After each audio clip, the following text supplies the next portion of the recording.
Hola, ¿qué tal? Bienvenidos a otra edición de Viernes Económicos. En esta ocasión nos acompaña el abogado tributarista David Zamora para conversar sobre los gastos que pueden deducir para pagar menos impuesto a la renta. Bienvenido. Hola Guadalupe, ¿cómo estás? Mucho gusto. Un placer poder participar contigo en esta entrevista. A tu Mucho gusto. disposición. Bien, ahora con el nuevo año también inicia la temporada de la declaración y el pago del impuesto a la renta y hay algunas cosas que debemos saber, ya sea que trabajemos en planilla o seamos trabajadores independientes. Primero, para comenzar, expliquemos brevemente de qué se trata la declaración del impuesto a la renta. Mira, el impuesto a la renta es uno de los impuestos más importantes en el Perú y tiene que ser declarado. O sea, es un impuesto que grava dos tipos de patrimonios o rentas que generan las personas naturales: rentas del capital o rentas del trabajo, ¿no? Las rentas del capital son aquellas rentas que nosotros generamos por alquilar un inmueble, por ejemplo. Es un capital que tenemos plasmado en una casa que la podemos alquilar y explotar, y eso nos genera una renta que está grabada con el 5%, ¿no? Por ejemplo, tenemos la titularidad de una marca y la alquilamos y nos pagan por el uso de esa marca, también pagamos 5%. O escribimos una canción, también el derecho a cobrar regalías por el uso de una canción también está grabado con el impuesto a la renta bajo el concepto de rentas de capital. Pero estas rentas se pagan directamente y mensualmente durante todo el año, todos los meses que uno las va generando. En cambio, las rentas del trabajo, que digamos son las rentas que la mayoría de gente realiza o genera, tienen unas tasas un poquito más caras, ¿no? Van desde el 8% hasta el 30% sobre el descuento que toda persona tiene de 7 UITs, ¿verdad? Toda persona al momento de liquidar sus rentas de trabajo por los recibos por honorarios o por haber estado en planilla, tiene la posibilidad de descontar 7 UITs. Y sobre el exceso ya se empieza a pagar el impuesto. Esto significa que aquellas personas que no han ganado más de 7 UITs, que son más o menos 2.200 soles aproximadamente al mes, no tienen que pagar impuesto a la renta, ¿no? Y en el caso de aquellas personas que sí tienen que pagar impuesto a la renta, hay la posibilidad de que descuenten adicionalmente a estas 7 UITs 3 UITs más, ¿correcto? Estas 3 UIT adicionales que se pueden descontar del impuesto a la renta corresponde principalmente a el pago que uno realiza por el arrendamiento de un inmueble. Por ejemplo, imagínate que yo vivo en un departamento y pago todos los meses.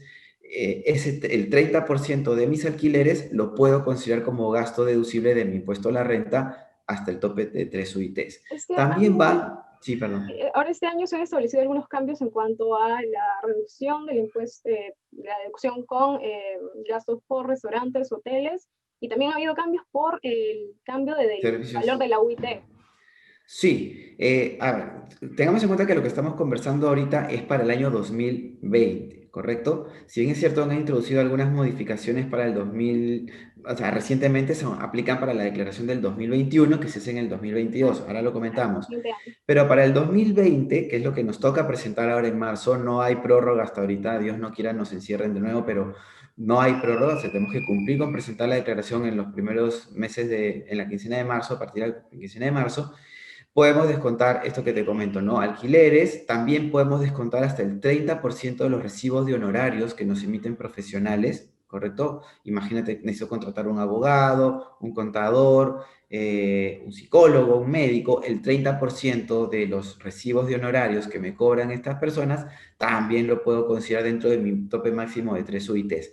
Para el año 2020 introdujeron también la posibilidad de deducir hasta el 15% de los consumos que hacíamos en restaurantes, hoteles y bares, ¿no? Entonces también, si durante todo el año hemos sido prolijos y hemos ido pidiendo nuestras boletas en los restaurantes, también podemos descontar hasta el 15%. El tope máximo, Guadalupe, siempre va a ser 3 unidades impositivas tributarias, ¿correcto? ¿Qué va a pasar si yo logro, digamos, generar este descuento de 3 UITs adicionales? Voy a tener la posibilidad de recalcular por lo menos las rentas de quinta categoría, donde todos los meses mi empleador me ha venido descontando solamente considerando las 7 UITs, pero si yo a estas 7 UITs le adiciono 3 UITs adicionales de descuento, lo que va a pasar es que mi empleador me habría retenido el impuesto de impuesto a la renta de quinta categoría de más. Van a devolver Entonces, un monto. ese monto me lo va a poder devolver la SUNAT. ¿Qué tengo que hacer para obtener esta devolución? simplemente tengo que cumplir con presentar la declaración jurada, ¿no es cierto?, a través de la plataforma que pone a disposición la Administración Tributaria. Ya debería aparecer en el sistema los consumos que ha realizado una persona, tanto en gastos por alquiler, porque se supone que cuando yo pago un alquiler, el dueño de la propiedad me tiene que emitir un recibo. ¿Eso se Que, genera que, automáticamente o tenemos que ingresarlo necesariamente a la plataforma? no, la ventaja hoy en día de la tecnología de información ha permitido que la administración tributaria ya te ponga en tu cuenta o en tu estado de cuenta tributario todos estos gastos que tú puedes deducir. Lo único que tenemos que hacer nosotros es revisar que efectivamente estén los gastos que uno ha realizado, ¿no? En el caso de alquileres y recibos por honorarios de profesionales va a ser relativamente sencillo. Por ahí que la complicación va a estar en revisar uno por uno los consumos que hemos realizado en restaurantes. ¿Por qué la SUNAT ya tiene esa información? Porque para que aplique este descuento de 13 UITs adicionales, lo que yo tengo que pedir son recibos electrónicos a los profesionales que me han prestado servicios, y en aquellos establecimientos en donde he ido a consumir algún alimento o en algún hospedaje, también tengo que pedirles una boleta electrónica, ¿no? ¿Y qué Un debemos poco la asegurarnos que finalidad. tengan, qué debemos asegurarnos que tenga este documento, este comprobante, para que sea aceptable para la deducción? Ya viene predeterminado el comprobante, de por sí ya debería no haber problemas, pero en todo caso habría que revisar que esté el número de RUC del establecimiento, el número de DNI de la persona que está consumiendo, la fecha y el importe de la operación, ¿no? De esta manera, pues ya uno puede cuantificar cuánto va a ser el importe que podemos adicionar como gasto de las 3 UITs que estamos comentando. Ujú.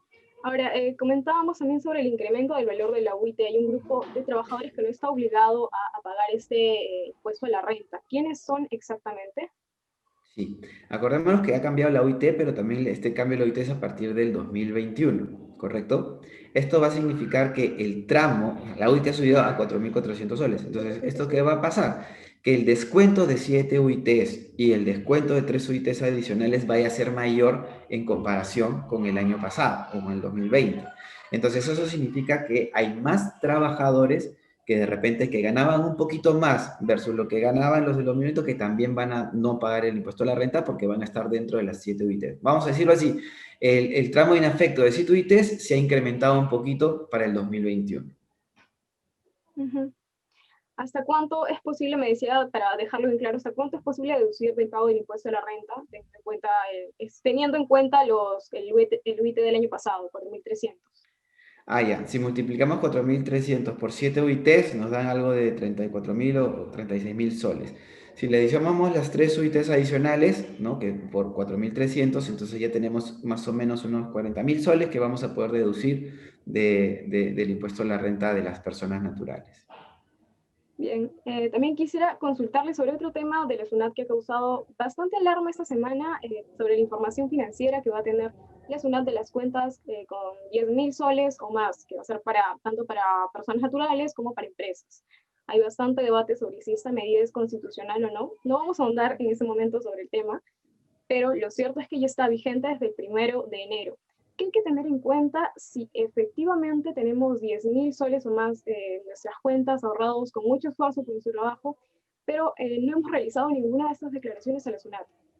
Ya, lo importante que vamos a tener que tener en cuenta hoy en día, Guadalupe, es que la SUNAT va a tener más información para poder hacer sus fiscalizaciones, ¿correcto? Entonces, en aquellos casos que yo tenga más dinero del que yo le he declarado a la SUNAT o tenga dinero que no he declarado a la SUNAT, vamos a tener que dos caminos. O sincerar eso, y si es que son dineros que hemos obtenido por algún trabajo o algo que esté grabado con el impuesto a la renta, vamos a tener que aprovechar la posibilidad de hacer una subsanación voluntaria, declarar a la SUNAT las rentas que tenemos aprovechando los descuentos en las multas, porque acuérdate que si una persona subsana la omisión en su declaración jurada, voluntariamente sin que SUNAT te lo pida, tienes un descuento de hasta el 95% de las multas. Entonces, es una forma de incentivar el sinceramiento de nuestro patrimonio. Pero si tenemos dinero que no está sujeto al pago de impuestos, por más que sean 10.000, 20.000, 50.000 soles, por ejemplo, recibimos una herencia, ¿no es cierto? O vendimos una casa, que era nuestra casa donde vivíamos. Acordemos que la venta de las casas o de los inmuebles no está grabada con el impuesto a la renta.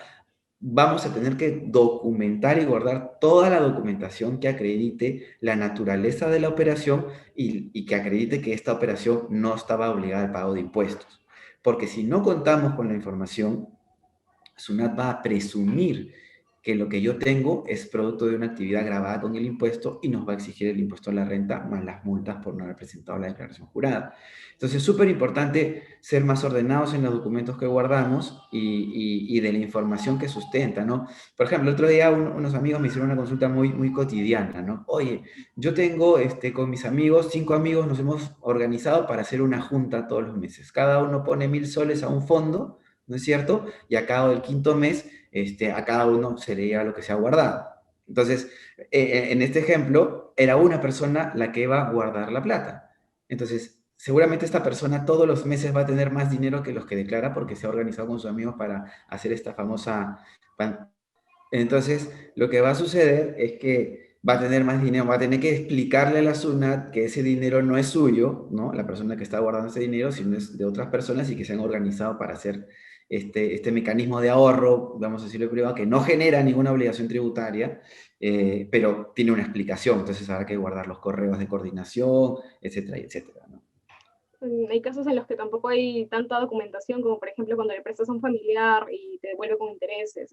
Es una práctica Claro, por es ejemplo, más del hogar, pero no tiene una documentación, no firma en sí, notario. no. Esa situación Sí, también ahí es nos va a obligar más bien a documentarnos más. Si tengo el vecino o el primo me dice que le preste dinero, seguramente voy a decirle que me firme un contrato o al que recibe le va a convenir que tenga un contrato firmado para acreditar que lo que ha recibido es una deuda, ¿no? Algo que tiene que devolver más adelante. Y si cobramos un interés por haber prestado la plata, recordemos que eso es una renta del capital y el interés va a tener que pagar el 5% del impuesto a la renta. esa situación va a ser especialmente complicada para aquellos trabajadores informales que no emiten recibos. Bien, muchas gracias Sí, por es que esta, justamente estas normas se dan justamente por eso, ¿no? Porque hay muchas personas que no están cumpliendo con el pago de sus impuestos. claro. Entonces, recordemos que esta normativa es para evitar la evasión de impuestos. Bien, muchas gracias por estas explicaciones bastante útiles. Esto ha sido todo por la entrevista de hoy. Nos vemos la siguiente semana. Sí, Guadalupe, muchas gracias y que estén todos muy bien. Saludos.